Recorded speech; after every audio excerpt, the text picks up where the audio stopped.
Okay, so balik na tayo sa tutorial natin. So, yung example para sa if statement. So, if ito yung yung syntax so wait, condition, comment out natin to.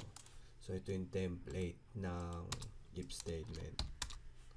So, gawin natin example na. So, i-testing natin kung diba 20 is greater than 18. So, like that. So, wait.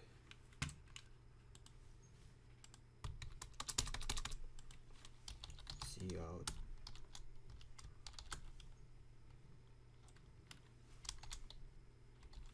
Twenty is greater than 18.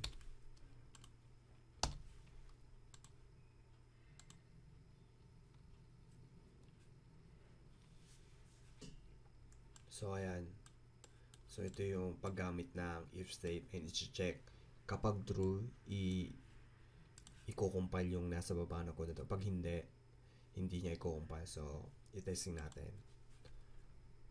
Ito, gawin natin false. So, 180.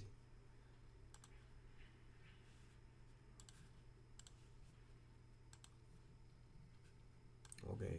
So, hindi kinompile.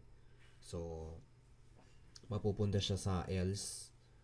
So, yung next natin tutorial, pag-aaralan natin yung else if. So, ito yung if. So, tandaan nyo sa if, i-check lang niya yung kapag hindi pupunta sa else. Yung if, kapag true, i-aan niya yung code dito sa paraan niya, sa curly braces niya. Okay, so, tapos na tayo sa if. Doon na tayo sa else if statement.